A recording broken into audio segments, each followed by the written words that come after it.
I'm Sean White, and today we're meditating on improving our sleep.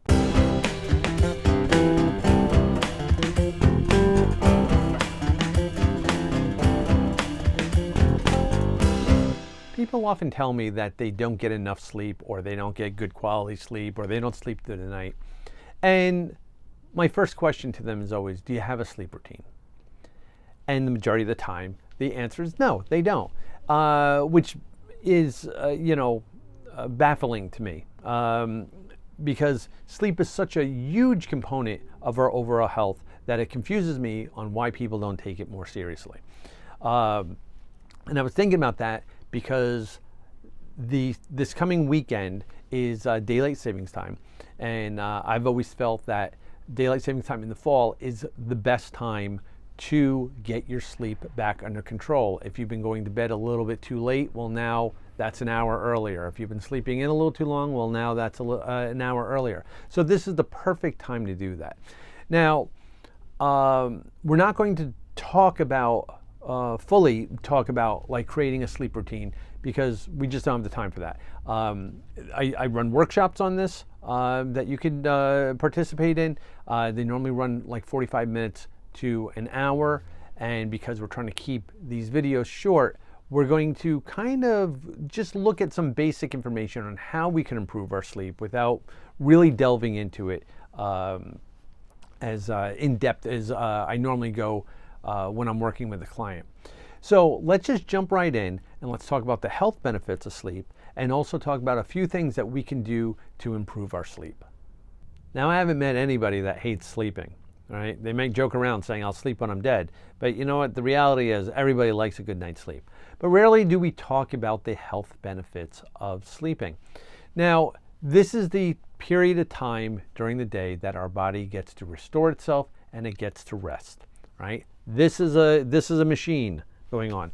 It's got a lot of moving parts. It's got a computer up in top. There's things going on all the time. So periodically, it just needs some time to kind of reboot itself, right? It needs a reset. Now, a good night's sleep is going to help improve our mental functions, right? You wake up in the morning and your memory is better. Your cognitive functions, like thinking more clearly, problem solving, creativity, all these things improve after a good night's sleep. Now, a good night's sleep also helps reduce our stress levels and our anxiety levels. Reason why is while we're sleeping, we're not thinking about this stuff all the time like we do when we're awake, right? It may pop up in a dream, here and there, but the reality is most of the time you're not thinking about it. So, like I said, this has got a lot of moving parts going on inside of it, and so it needs to restore itself. So after a long day when you had a lot going on and you're just really kind of exhausted by the end of it, when you wake up in the morning, your energy levels have improved, right? Because you've given your body the opportunity to rest itself. Now, another major component of sleep is the fact that it improves our cardiac health, right? Our heart is pumping 24/7. And cardiac disease is the biggest killer in the United States, right? It's even significantly higher than cancer is, and we tend to focus a lot more on that. So while we're sleeping, our heart gets to work less, right? Everything slows down. So our heart works less, our vascular system doesn't have to work as hard, our blood pressure is lowered, our pulse is lowered. These are all good things. Also, while we're sleeping,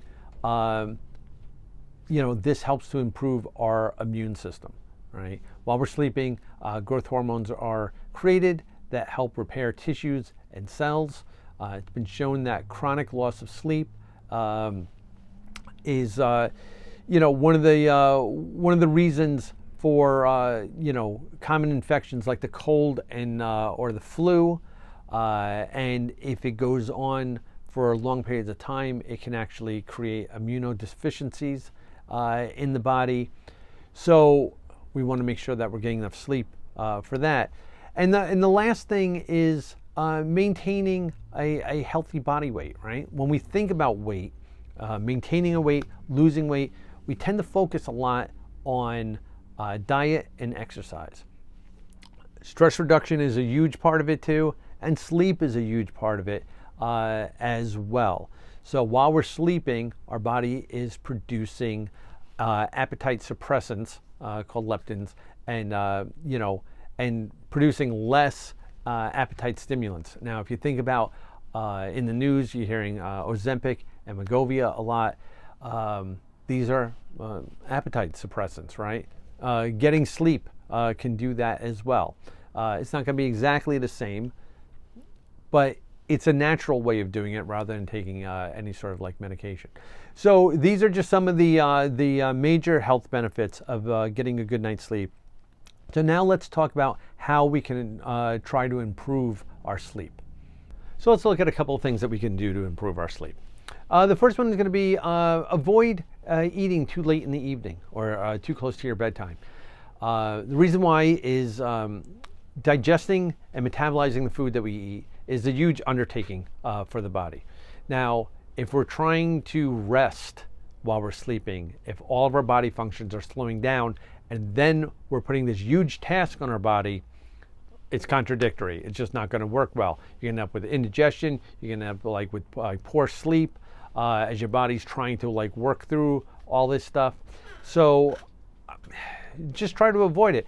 I stop eating anything past 8:30 at night, knowing that I want to be asleep by like 10:30, right? So I give myself 2 hours, and I tend to eat dinner like 3.5 hours before I go to bed, just to kind of give my body some time to digest everything, so I can get some better sleep on that.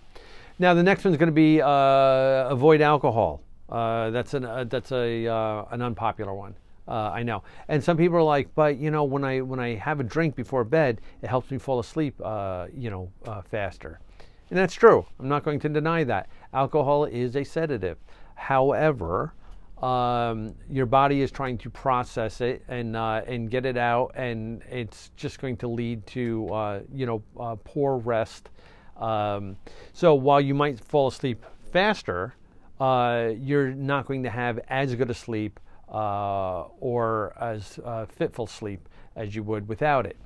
Now, another thing to avoid would be caffeine, because caffeine is a stimulant. We're trying to slow the body down, right? We're trying to rest, so we don't want to like get all hopped up on a double espresso or a couple of cans of soda, which you should never drink a couple of cans of soda anyway. So let's try to avoid caffeine. Also, avoiding strenuous exercise closer to like when we're going to sleep. This is going to be in the evening, like before bed, right? Not in general. The reason why is because not only will this get the heart rate going, it's going to get the blood moving, it's also going to increase our body temperature. When we go to sleep, our body temperature drops, right? So we don't want to have it elevated as we're trying to lower it. This is the reason why they tell you to, they would say like a dark, cool room for sleeping. The reason why you want your room cool is because as your body drops, it kind of matches the temperature of the room. There's not a disparity of your body temperature is lower and the heat's set to 90, because that's just not going to help anybody. Here's another unpopular one. Is turn off your devices. Turn off your TV, turn off your computer, turn off your cell phone, right? I would say at least a half an hour before you're going to bed. An hour is even better. The reason why is light throws off our sleep-wake cycle, our circadian rhythm, and blue light specifically, which is what you would get out of your phone, blocks the hormone melatonin, which helps us get sleepy. So some people are like, well, I like to read before I go to bed. Well, that's fine. Read a book, read a magazine, read a newspaper. Reading before bed has actually been shown to reduce stress levels. So I don't have a problem with that. Just don't do it on your phone. Like, but I need to, if you're going to make excuses, you might need to rethink your relationship with your phone. If you can't go a half an hour without looking at your phone before bed, rethink it. So these are pretty standard ones, right? Don't eat too close to bed. Avoid alcohol. Avoid caffeine. Avoid strenuous activity. Turn off your phones. Now, these are the basics that work for everybody. Now, there's other things that I could sit there and talk about, like saying, maybe do some meditation. That works for some people, not for others. Drinking herbal tea if you want to drink something. Some people don't like herbal tea. So there's little things like that. Do mild exercise. Stretching is great before bed because it helps loosen up the muscles and allows them to relax more. These work for some people and not for other people. So I don't really want to harp on things that aren't going to work. This is why we would do like a sleep routine workshop or work with a client on this, is so we can find these things to do before bed or after we wake up in the morning and fine tune them into your own specific routine that's going to help you out more. Now, the last thing I want to talk about is napping, because some of us like a good nap. Some of us are terrible nappers. What you should do, though, is try to make sure that your naps do not exceed 20 minutes, because that can throw off your sleep later on. And also make sure that your naps don't happen too late in the day and get too close to your bedtime, because that can throw off your sleep as well. So feel free to take naps. Just make sure that they're kind of earlier and don't let them go too long. So that's everything I want to talk about in improving your sleep. These are like little things to think about. Here's the benefits of sleep and why you should take this a little bit more serious. So if you like this video, click the like button. And if you want to hear more of what I got to say, then subscribe and turn on notifications and find out when new videos are coming out. And leave me some comments down below. Let me know what you think. Do you got a good sleep routine? Is it something that you need help with? Let's talk about it. So until we speak again, be well, be safe, and be kind, everybody.